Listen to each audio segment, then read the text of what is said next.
Hey everybody, Nick here, and today I got a review for you of this little guy.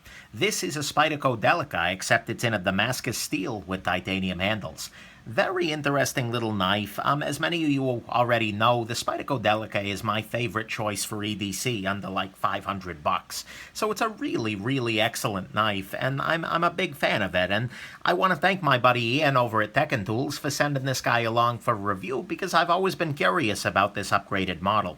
Let's do a size comparison real quick. First, of course, compare it to the Delica. Yeah, well, it's about Delica-sized, one would hope. The Ontario Rat number 2, the Ontario Rat number 1, the Spyderco Dragonfly, here we go, and, oh, what the heck, the Kaiser SLT by John Gray. Anyways, there you go. So let's go on ahead and jump into the good, the great, the bad, and the ugly of this particular Spyderco Delica. So on the good side, first, completely superficial, but it comes in a nice little pouch. Most Spyderco knives come in just a boring red Spyderco box. This guy comes in a pouch. Hey, why not, right? Nice little thing. Second thing is that it's got, it's still drilled for four-way clips, basically. You know, one of the nice things about the Delica is that you can carry it right side or left side, tip up or tip down, and this guy has that same amount of drilling. That may actually be a negative for some people if you don't like the look of the drilling there, but, you know, there you go. The clip that this guy comes with is polished out of the factory, which is a beautiful thing. Generally, the Delica clips are black and you have to polish them down like I did on this guy, but, yeah, I like that very much. So, there you go. And it takes a conventional Spyderco clip, which means you could swap in an aftermarket clip if you felt that need. The construction on this guy is simpler than the conventional Delica. Conventional Delica has these FRN fiberglass reinforced nylon scales wrapped around a stainless steel inner structure there. And as a result, it's a little bit fiddly to put together. This is not a knife I love disassembling. This guy, because it's a little bit simpler, you've got titanium on one side, you've got the backlock bar and a back spacer, and that's pretty much it. It's a little simpler to put together and take apart again, and frankly, it's a little lighter in a fewer parts, which is kind of a beautiful thing in and of itself. So there you go. The handle on this Damascus version is very nice. The metal handle does feel a little bit more substantial in the hand, although it's a little bit thinner, but I don't know, there's something reassuring about the metal there.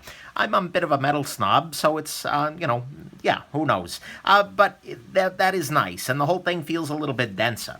One thing to note, though, is that this is not markedly heavier. The difference between these two knives, the Damascus and the regular Delica, is not very much at all. We're looking at 2.9 ounces for the Damascus and 2.3 ounces for the regular. So you're looking, I mean, almost a little more than half an ounce. No big deal there. That's not something anyone's going to freak out about. And so this is a good way to get a titanium Delica without the extra weight involved in some of your aftermarket scales, which then put titanium on top of the stainless steel. Remember, all this is titanium, and there you go. So that's a beautiful thing. It's not particularly heavy, but it's still a titanium Delica. Then the final beautiful thing about this guy that's good but not great is that this titanium version is actually thinner than the regular Delica.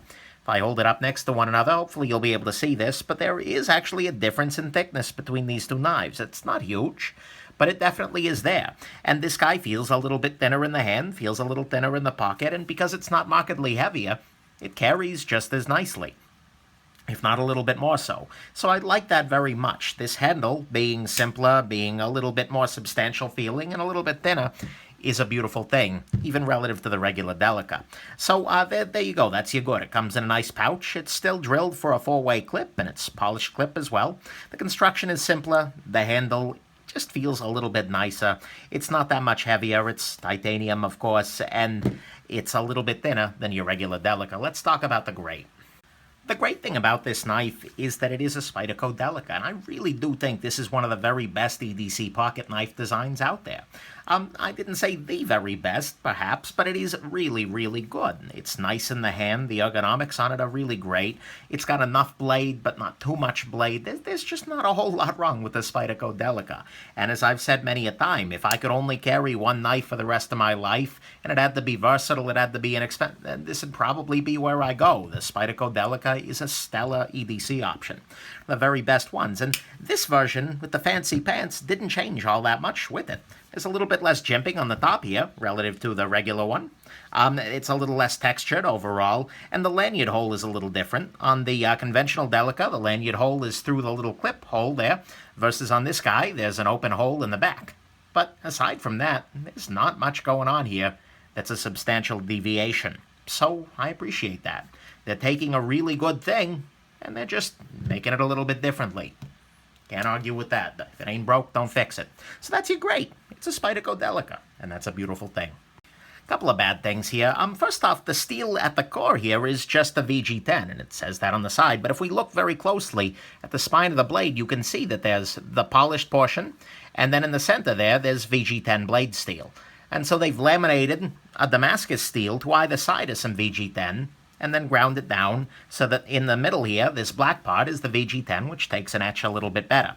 The VG10 is not a bad steel, don't get me wrong, but it's also not super impressive. And compared to, say, ZDP 189, I don't know. VG10 is not necessarily the way I want to go on a $150 knife. But again, not the end of the world. VG10's still good to go. Next issue for me is that the scales rub up against the side of the knife a little bit. You can kind of see the marks there, but and again, it really depends on how the pivot is adjusted, but there is a little bit of this rubbing going on.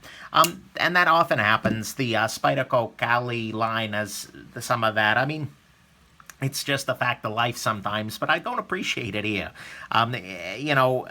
Yeah, I feel like on a $150 knife, they could do a little bit better than that. This knife is a little bit slippery in the hands because on the FRN version, you've got all this texturing here that works wet or dry, versus on this guy, if it gets any wet, this guy can come right out of your hand. It's not the end of the world, but it's not a knife that's going to really belong at the Vaseline factory. Next issue is the price. Now, don't get me wrong. I'm not saying the price is out of control. This is bad, not ugly, but this is a $150 Spyderco Delica. It's more than twice the price of your vanilla regular Delica, and it's $50 more than the ZDP 189 steel Delica. And ZDP is just a beast. So, that's good money, and that's getting up into some, hotly contested territory there. Would I rather do this or a ZT 450? Oh, that's tricky. So part of the joy of the Delica is in the lower cost, and once you erase that, there's a lot more competition.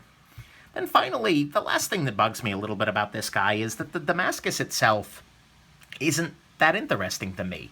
This portion over here almost looks dirty. It's kind of camouflaged. I don't know. And then it's very matte. The finish on this guy reflects very little light. I'm going to see if I can show it off here, but it's, I don't know, it just doesn't have that great feeling to it. And then this part here has a sort of rough, dirty feeling to it.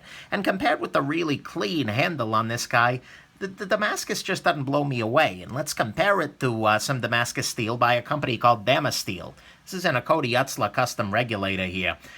You can see here that it's been polished much more nicely, but there's just a little bit more contrast, and the contrast is there throughout the blade, rather than on this guy, where the contrast is only present on the top, and when you get to this point in the grind, it's all just VG10 again.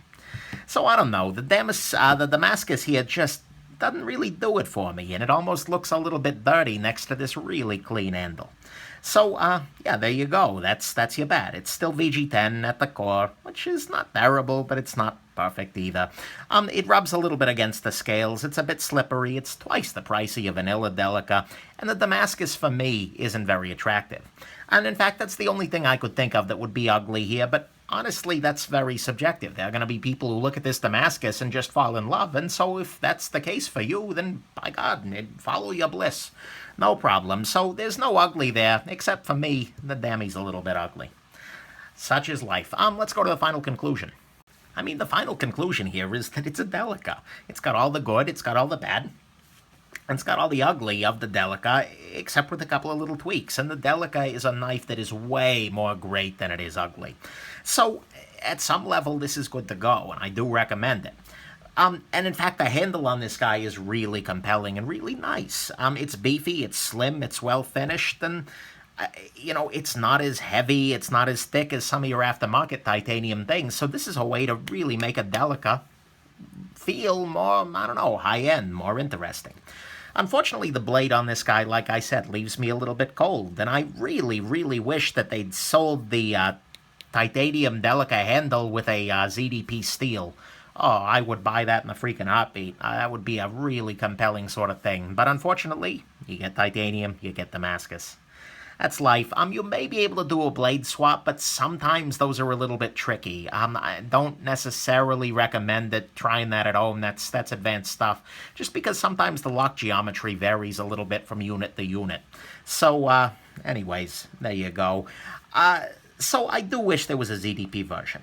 The other thing to remember, though, is that this is a very nice knife, but it's not necessarily better than your regular boring stock Delica. I mean, the steel isn't really an upgrade particularly. It's still VG10 at the core, although it's prettier if you like the look of it. Otherwise, the regular Delica's got pretty much everything going on that this guy does, except a little bit of thinness. So, I don't know. You don't need to feel like you should be waiting, holding off, saving up to upgrade to the Damascus Delica. This guy is just as good, if not, frankly, a little bit better, given the value sort of affair. But if you're looking at this thinking, God, I love the Delica, and I love the look of this Damascus, and I love this handle, should I get this knife? Then get the knife. It's absolutely good to go. And if you love the Damascus, you're going to love this, and it's going to be a gem for you. So, there you go. It's a Delica, and that's a wonderful, wonderful thing. There you go. Hope this has been interesting, and that you have yourselves an absolutely wonderful rest of your day.